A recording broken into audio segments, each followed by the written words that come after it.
They say a man knows what he wants.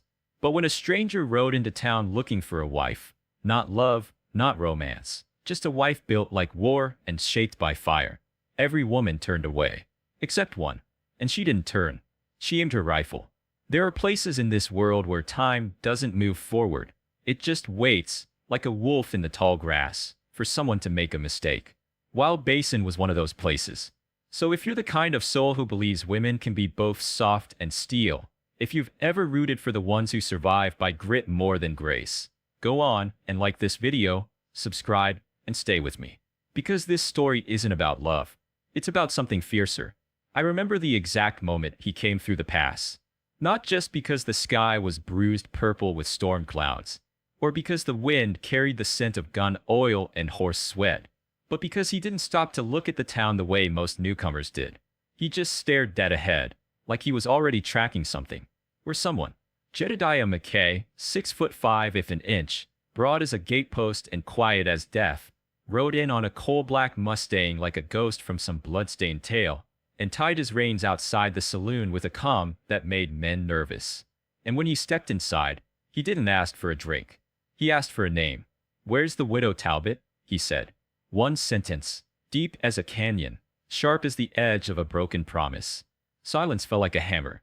Now, Maeve Talbot wasn't the kind of woman you asked about unless you were looking to get kicked in the teeth, or worse. She was 35, wore her late husband's hat like it had been made for her, and had held off a crooked land baron with nothing but a shotgun and 2 hounds. Lived 3 miles out past Rattler's Gulch in a cabin she patched up herself after the fire. Folks said she buried her husband with one hand and built a fence with the other. Some said she went mad from grief. Others said she just got mean. I watched Jed listen to the answers, few as they were, and all murmured with caution, and then turn around without another word. He mounted up, eyes never moving from the ridge where her homestead sat hidden by a row of black pines. No hesitation, no questions, just rode off like he knew where to find her soul. And I'll admit, curiosity got the better of me. So I took the long trail on foot, keeping to the shadows where I wouldn't be seen. What I saw next, I'll never forget. Maeve was out front, chopping wood in the late sun, sleeves rolled to her elbows, boots worn, hair in a thick braid down her back. She wasn't delicate. She was built like someone who'd wrestled winter and won. Her arms were ropey with muscle, her eyes sharp and clear like mountain glass. And when she saw him ride up, she didn't flinch, just rested the axe on her shoulder and stared him down. "You're not from town," she said. "No," he replied, dismounting. "I'm from Mead." There was a beat of silence, so deep I could hear the wind press against the pines. "I don't do favors," she warned. "Good," he said, stepping closer. "I'm not here for kindness. I'm here to marry you." The axe didn't drop, but it twitched in her grip. Her voice, when it came, was a low growl. "Try again." "I don't want a woman," Jed said. "I want a warrior. One who'll cook when she wants, love if she chooses, and bear sons who don't cry when the wolves come howling. I want strength. I want fire. And I heard you've got both." Maeve's eyes narrowed. She set the axe down, slow and careful, then wiped her hands on her trousers. "You hear that in a saloon? From a man with a scar you gave him." She chuckled then, once. Then he told the truth. She didn't say yes. Didn't say no either. She just walked past him into her cabin, let the screen door slam behind her, and left him standing out in the wind. Jed waited an hour. Didn't move. Then she came back with a tin cup of black coffee and handed it to him like a test. He drank it. No cream, no sugar, bitter as ash. Didn't wince. "Why me?" she asked, watching him over the rim of her own cup. "Because you've lived," he said. "And because you didn't ask me who I was, or what I've done. You just waited to see if I'd flinch." Her mouth twitched like a maybe smile.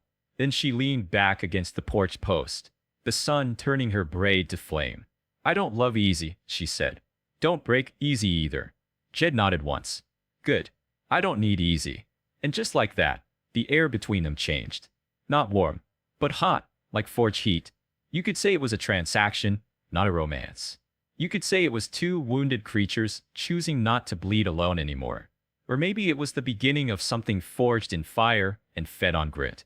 But whatever it was, it started that evening, with the last rays of sun spilling like gold across the porch, and the promise of a winter neither of them would face alone. And if you think that's the end of it, you're dead wrong. Because the trouble hadn't even begun. Maeve Talbot didn't just say yes. She handed him a contract. The first line of that contract read, "This is not a marriage of love, but one of necessity. Any affection that grows is a bonus, not a requirement." That was Maeve Talbot's handwriting. Tight, precise, a schoolteacher's script sharpened by hardship. Jed McKay read it once, then read it again, not because he didn't understand it, but because something in it struck him straight in the ribs. She hadn't written that for him. She'd written it to protect herself, and he respected the hell out of that. Maeve sat across from him at the battered kitchen table, arms folded, chin lifted. A single oil lamp threw flickering light across her face, casting her eyes in shadow, but leaving her jawline set like stone. Outside, the prairie wind knocked on the windows, carrying with it the smell of dry earth and distant snow. "I don't do hope," she said flatly. "Hope gets you soft. Soft gets you dead." Jed didn't argue. He just signed his name at the bottom of the page. And that's how it began. Not with a kiss. Not with vows. But with ink on paper and two people who'd spent more time surviving than dreaming. By the end of the week, Maeve had moved into his ranch house, what was left of it. Jed hadn't bothered much with the place after his brother died 2 winters back. The roof still held, but the floors creaked, the chimney leaned, and the walls were the scent of mildew and ghost memories. Maeve took one look and said, "We'll need bleach, nails, and buckets. Lots of buckets." They spent the next 3 days working like they were building a bunker for war. Jed hauled lumber. Maeve scrubbed. She patched the roof while he reinforced the cellar. She cut curtains from old flour sacks. He whittled drawer handles from spare fence posts.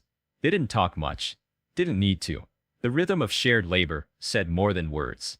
It was the third night, after they'd eaten a meal of boiled beans and stale cornbread, that Jed caught Maeve staring at the fire with an odd look in her eyes. "You miss him?" he asked quietly. She didn't look over, just nodded once. He was a good man. Kind. Soft-spoken. He didn't deserve to die with his hands tied behind his back. Jed said nothing, but his jaw flexed hard.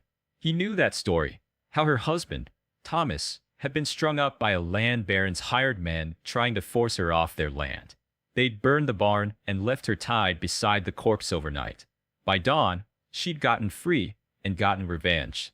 The baron never came back. No one ever did. Until Jed. "You miss anyone?" she asked suddenly. "My brother," Jed said. "We weren't close, but we bled beside each other more times than I can count. Then one day he bled out before I could get there." Maeve glanced over. "You served?" He nodded. "Cavalry. 2 tours. Left with scars, came back with silence." That was all either of them said about the dead. Instead, they focused on the land. On the fences, the cattle, the coop that needed mending.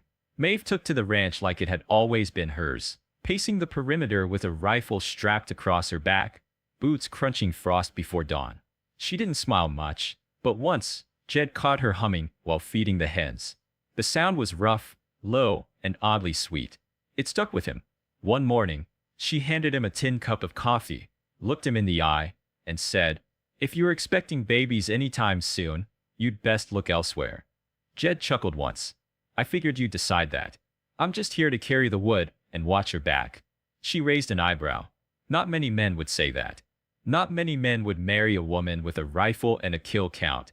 He replied, deadpan. That was the first time she laughed. But it wasn't all peace and practicality. Trouble has a way of sniffing out new beginnings. It started with whispers, quiet ones at first, that Maeve had remarried. That Jed was a fool. That a man who wanted a family had made the worst kind of bargain. Then came the note. Pinned to the barn door with a knife, it was scrawled on parchment older than sin. "This land don't belong to you." It never did. "The North Ridge is mine, and I'm coming to take it." No name, no signature, but Maeve recognized the handwriting. "Marcus Blackwood," she said, voice flat. Jed didn't ask how she knew. He just loaded his Winchester and said, "Well, be ready." And that was the first time he saw fear in her eyes. Not for herself. For him. Blackwood came at dusk, just as Maeve said he would. The kind of man who thrived in shadow. He brought 5 riders, all armed, all mean-eyed and silent. They didn't come to talk. They came to take. Jed stood in the yard, rifle slung loose, one boot propped on the porch rail. Calm. Ready. Maeve was upstairs, watching from the loft window, pistol resting on the sill like a sleeping viper. When Blackwood rode up, he smiled that politician's smile, slick and false. "Evening, Cutter," he called. "Thought I'd save you the trouble of a lawsuit." Jed didn't move. "This is our land. And you've got one warning left." Blackwood laughed. "She's got you believing that, does she? Widow Talbot and her tragic stories. Woman's poisoned every man she's touched. Got her last husband killed with her pride. Now she's gonna get you killed too." Maeve heard every word. But she didn't flinch. Didn't move. Just waited. Jed's voice cut through the dust. "You're done here, Marcus." The first shot came from the ridge. Boaz had circled behind at dawn, waiting with a clear view. The second shot was Maeve's, clean and sharp. One of Blackwood's men dropped before he even raised his gun. In less than 3 minutes, it was over. Blackwood lay in the dirt, pinned and bleeding. His men scattered or dead, and Maeve stepped out of the house, her braids swinging like a banner. "You want this land?" she said, standing over him. "Then come and work it. Plant it, mend the fences, raise cattle, and bury your dead in the hard ground. But you won't steal it." Blackwood said nothing.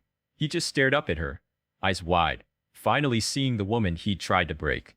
Later, as the fire cracked in the hearth and the night settled back into peace, Maeve sat beside Jed, her hand wrapped loosely in his. "I didn't marry you for protection," she murmured. "I know," he said, "but you've got it anyway." She didn't answer, just leaned her head against his shoulder, both of them listening to the wind through the eaves and the steady rhythm of a house finally at rest. Their marriage had started in contract, in caution, in practical need. But what they'd built now, this scarred, stubborn bond, it was something tougher than love. It was trust. It was home.